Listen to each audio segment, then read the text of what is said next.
waxaan halkan uga hambaliyaynayaa ciidanka militariga Puntland kuwaasoo la dagaalamaya argagixisada Daacish ee buuraha bari ku soo xerootay iyo dalkiina cadowga ka difaacnaa ilaahay anigu intaasaan fariin idin soo dirayaa shacabkayguna way taageersan yahay waxaan leeyahay Puntland nabad ku waare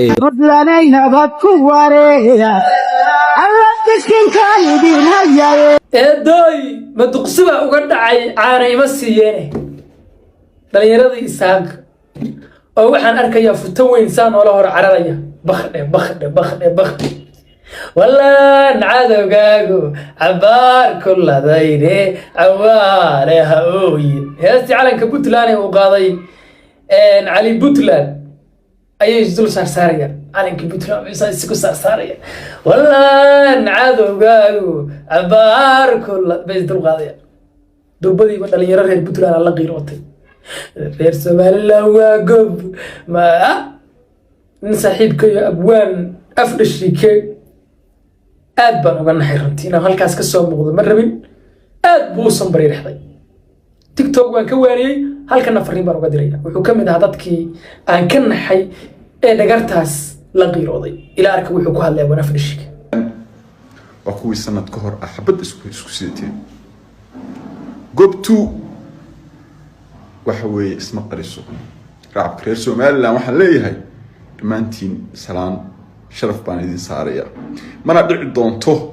inaan Soomaaliland ku dhawaaqo hadda wixii ka dambeeya anoo aanan ka hormarin qaranka jamhuuriyadda Soomaaliland xukuumadda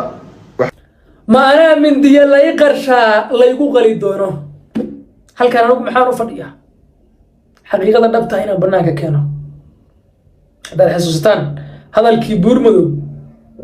markii odayaashii harti ee ku shiray gobolka Sanaag magaalada Baran ay soo saareen oo dhaheen dagaalka hartinima lagu galaya jambalkii uu tuuray ee uu yiri dhulbaantii warsangale waxa hubka soo siiyay Xasan Sheekh isagoo raba reeraha harti ee Puntland degan sida majeerteen dashiisha iyo reeraha kale ee kaski qabay liibaan gashay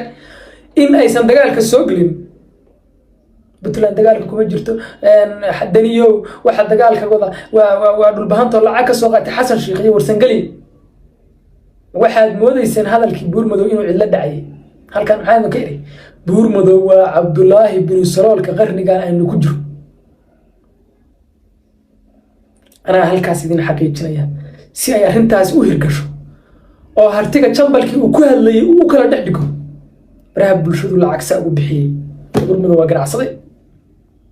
ilaa ay dhowr dhalinyaro ay isugu jirtay garxajis iyo ciida gale iyo mataqaanay nimankii habar awal iyo habar jeclo isaaqo dhan kala reebin ayuu lacag ku qaybiyay dhalinyaradii caanka ah ee TikTok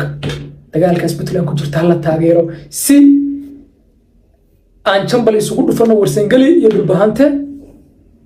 iyo Puntland ama khaatimo isteed iyo Puntland أنا ضمن هنا خاطمة بالبانتا طيب قبل لا بدنا الصومالية ذاتك لكن سريرها هارتي جنب الكلام معنا شغينية لا هي هذه بهالمر مثلا والعكت ويا عبور مسا تيك توك دليل رب بدنا يساقوا عانه يكون عانه هين با نين كان دليل هذا كميد هذاتك كهذا تيك توك إيه ساقة توتهضبة waxaan halkan uga hambaliyaynayaa ciidanka militariga Puntland kuwaasoo la dagaalamaya argagixisada Daacish ee buuraha bari ku soo xerootay ilaahay ha la mirtiro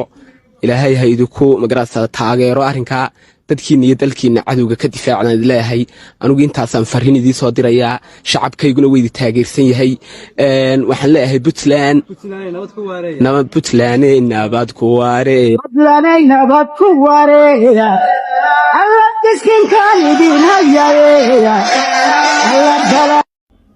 الله إلهي دربديبه reer Puntland kala way dhaamaan xogaa reerkaygi ma jeerteen yaa faan jecel yaa ma taqaanay qiira jecel anigu intaasaan ku ciladaysan cilada intaasaan ku dhignay wax kasta waa ilaaweyna hadii la dhaho way war waa caduune war waa boqorkii war waa islaankii soo fariiso caanaha sun dawaa cabay aniga hadii inta la dhaho caano sun la igu diray wallaahi waa cabaya haddii intaas bas layno ma aqaan meesha halkaas cilad baan leenahay annagu sida yada kale laakiinse waa feejiganahay laakiinse halkaas ciladaana lagu dagaa saan u feejiganahay haddii nalooga tururuxsiiyo ama xoogaa been dhulka la isku gaadhay qiiro waa wiilkii taasaa naga balaayo ku dhigno waa fuleexantiisa mooga durbadii waa kuwanba wiil dhalinyarada reer Puntland dhalinyaro badan baa la qiirootay wixii run mooday buurmadow jambalkiisii waana shaqayn fahmi ila socdo ninkan abwaanka nin saaxiibka isku reer mahay Cumar Maxamed marka laga soo tagay reer mahada isla nahay ba wixii ka qiyooday kana wuxuu ku hadlay ilaahay gobtu waxa weeye isma qariso raabka reer Soomaaliland waxaan leeyahay dhammaantiin salaan sharaf baan idin saaraya mana dhici doonto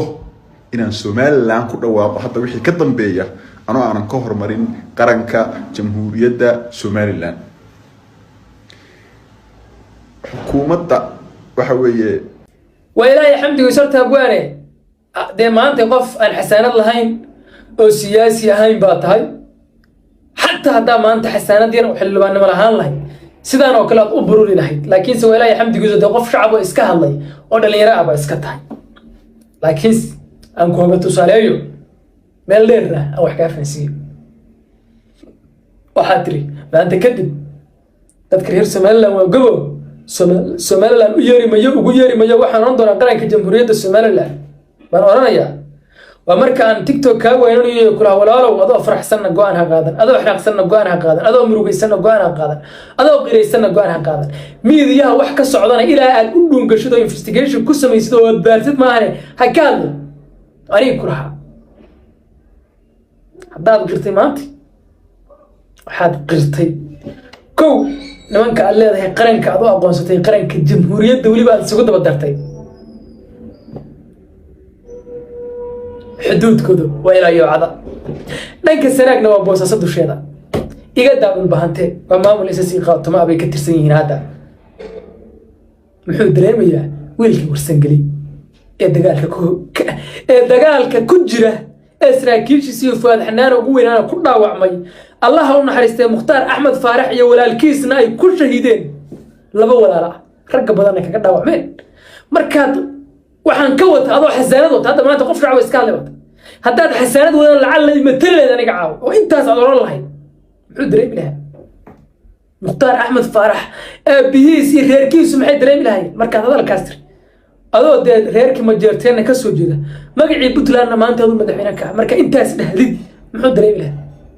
ilki warsangeli muxuu dareemi lahaa ilaa sanaag waxaad ku dartay reerkaani reerkii reer baad qaran ku sheegtay qabiil Soomaaliyeed oo qabiilada Soomaaliyeed kamid ah oo waliba jufu ah baad qaran ku sheegtay shaxdii qabiilkooda ay ku raadinayeen xuduudaha beenta iyo Ingiriis baa dhul la siiyay waad u ansixisay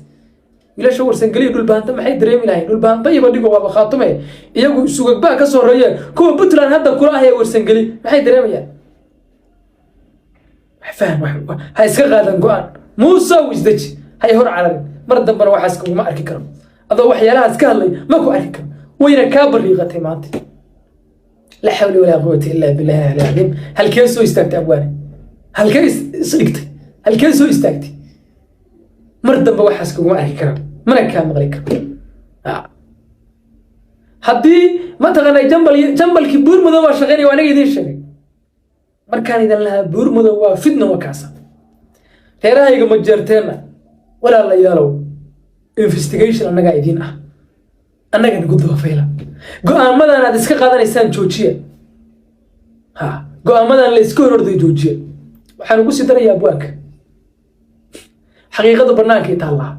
wiil yaraa TikTok ka niiqiri ama gabar yar oo fotada ruuxda iyo tiri gool Puntland gool ciidanka Puntland gool isaaqa kuma qotonta xaqiiqadu waxay ku qotontaa elite-ka isaaq waxay ka aaminsan yihiin Puntland ana runta ku sheegay gabadhan gabar habra wala hawi waa gabar waa kontonley cirray la dagaalsanta mucaarad bay ku tahay waxay Puntland ka aaminsan tahay waa tan iyada noo sheegaysa bas ana hayde siiba garoowi I don't care waxa ku dhacaya iyo waxay haystaan garowe waa halka Somaliland lagaga soo duulo waa barta Somaliland laga dumiyo waa halkii la saacad laga jaray waa halka maanta la doonayo in laga jaro Erikabo ma ilowsani godabtayda anu maraan bada Ramzan dadka dhan waan jeclay Soomaaliya dhan waan jeclay Soomaaliya waxaan ku jeclay hawiye waxaan ku jeclay in sheegaya naaguusheedii godabteeda garanaysaanahay maalin bay ii hiliyeen laandeeruhu dhalay ilaahay cimriga iyo caafimaadka adeer Allah ku barakeeyo abaal lama gude ambiyadii ag fariisaan ku leenay ilaahay baan ku bargina diyaaradii lagu rusheynayay Hargeysa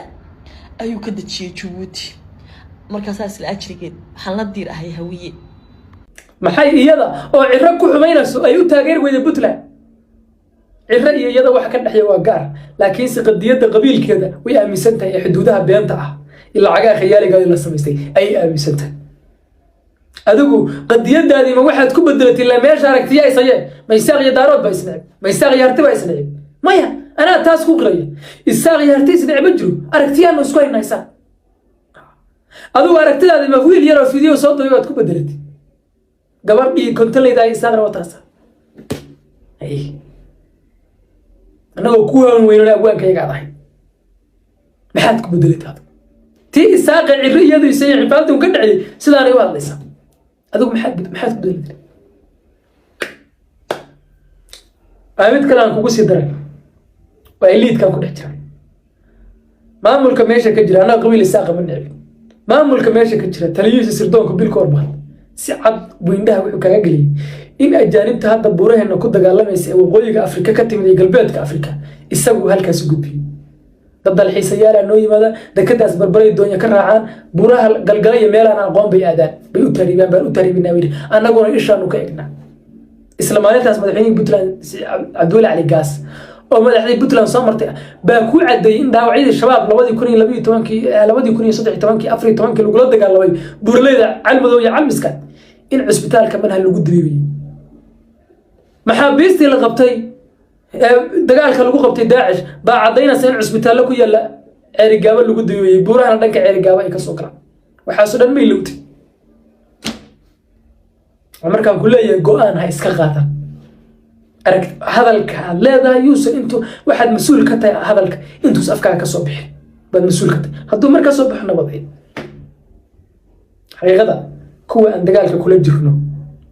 ee Daacish cidda nagu soo taakulaysay nagu taageertay waa iyaga raali gelina si dhalinyaro warsangeliyo dhulbaante oo dhulkoodii aad reer dusha ka saartay raali gelin si afkaaga ku hadlaysay de afma jirta kuma hadlay laakiin sinna adeerkayaan waan iska canaananayo oo wuxuu sheegay tala aan ku sinaya waana xaqiiqada dhabta halkaan aan ka cadeynaya isaaq iyo harti ama daarood iyo isaaq isnacebi ma jiraan aragtiyaal isku haya dadku inay wax iska qaldamaan ma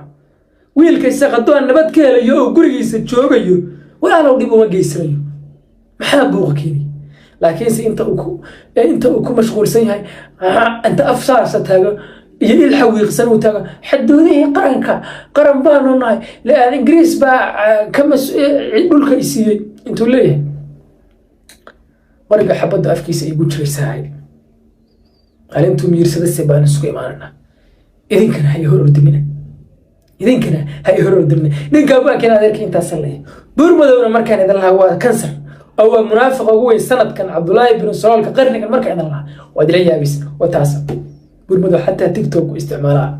dhalinyaro isaaqa la tuuraya waxaa la rabaa markay jabalka guud waxaa la rabaa inta Puntland ba ma jeerteen laga dhigaya fahansha inta lala qiiroodo in hadhow la dhaho Puntland waa naga idin ku taageerna dagaalka dhalinyaradeedii miidiyaha iyadoo lagu xumeynay dhulbahante madaxweynihii SSC Khaatuma baa ka soo jeeda deegaanahan laakiin Khaatuma waa maamul balaaran oo qabiilo Soomaaliyeed deegaan Puntland waa sidoo kale laakiin sareeraha aad rabteen jambalka u kala tuurtid firdhiya isaga indhaha ka galiyay awlaalaha ayuu yiri shalay una ka hadlay SSC Khaatumana cadow ka daran Daacish bay la dagaalamayeen idinka afkuba waa hiil taageero wiilashoodina way ku dhinteen dagaalka intee qof dhulbaantaaba ku dhimatay dagaalka intee wiilba ku dhimatay dhiigga la waayay waxa laga keenay buuqdii la saaro markii buur madow been madow bisada madow ciyaalkayna ka naga qalday annagaas laakiin halkaan fadhino saas umada u kala taanaynan وريال لي هرياعد ما جرتينو ورير بوتلان وريال لي هرياعد مركا لا ما جرتينو reer Puntland aan ku xijinayo macnaheeda ma aha inay Puntland ma jeerteen leeyahay dadka waaba sheegay muuqaalkayga ku sheegay Puntland marka laga hadlayo qof ma jeerteen soo buuday qof ma jeerteen ay hor orday marka waa inaan ku dhawaaqo way joojiye fudaydka aadan idin